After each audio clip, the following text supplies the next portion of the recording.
Hey everybody, Josh here, Adventurerhoades YouTube. I'm with my brother in Lewistown, Montana, north central Montana, rancher country, and we're going to give you a little bit of World War II history. My brother Jake here, he's a history teacher of the year here in the state of Montana 2018. He's going to give you a little rundown of the history of World War II here in north central Montana. All right, Jake, so where are we at and kind of what's the significance of where we're at? We are at the Lewistown Airport, and the significance of this site is in Lewistown, Montana. We played a significant role in World War II in training some of the B-17 bombers and held some of the Norden bomb sites, which were top secret technology during World War II. So this is the original hangar for some of these planes that would fly out around Lewistown, getting some practice in. And this site, which there's some buildings around us too that are part of this World War II site, are significant today because just last year Lewistown became the World War II American Heritage City for World War II, which is a new designation that some cities have in each of the different states for their roles in World War II. So this is ours, significant to everything happening with the B-17. So is there anything in downtown Lewistown that was significant during this portion as well? Anything in downtown? Yeah, anything in downtown for flights or landings or strips? Or Well, downtown, I mean, the stories are, with these pilots going out, there's a few stories where they would kind of strafe the downtown of Lewistown, and people have memories of that during this time period. So we're going to go ahead and show you a couple other buildings with some markers on them for this.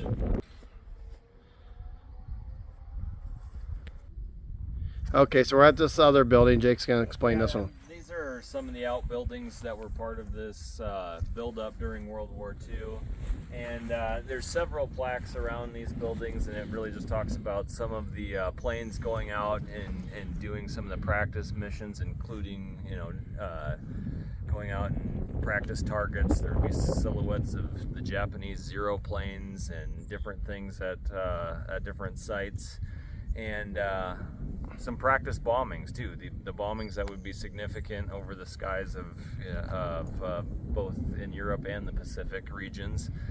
One of these training missions, there was one B-17 that crashed near Fort Benton, Montana, and it killed everybody on board. So not all of these were perfect situations, but this is where a lot of these practice things happen, and fortunately most were successful otherwise.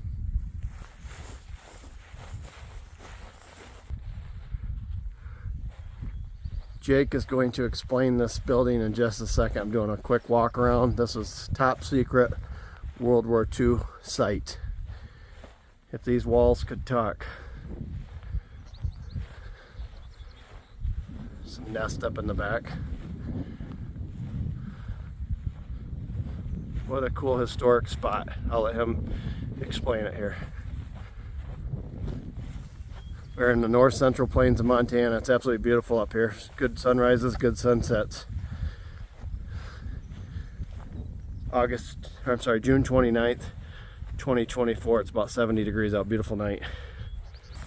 All right, Jake, so which building are we sitting in here? So this is the vault for the famous Norden bomb site, which was developed during World War II. And for the Americans, the Norden bomb site is this 50-pound instrument which would significantly change bombing in World War II, allow daylight bombing.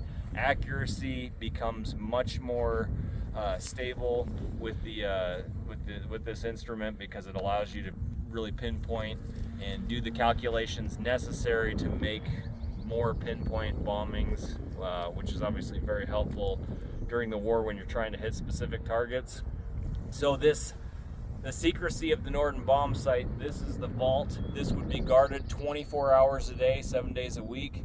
Anytime on any of these practice runs with the B-17s, if they were practicing with the Norden bomb site, the guards would grab the Norden bomb site, they would escort the Norden bomb site out to the plane. When the plane returned, they would again grab the Norden bomb site, bring it back to the vault. highly secretive instrument. They did not want this to fall into enemy hands anywhere. Even if a plane crashed in battle, the one thing that you'd want to get rid of is the Norden bomb sight. So we just cracked the vault. Jake was able to figure out the combination code. These, yeah. Sometimes you Part just... of my historical expertise is you got to know things that you just need to know to investigate a little further. So you can see this big heavy door. This is the vault. This is where they'd store some of those bomb sites. Again, this building, just a tiny little building, but it would be guarded all day, every day. Certainly is, feels World War II. How big would that bomb be? It's a 50-pound thing, probably about, it's like that big. And, you know, throw a picture up. We'll get a picture of one.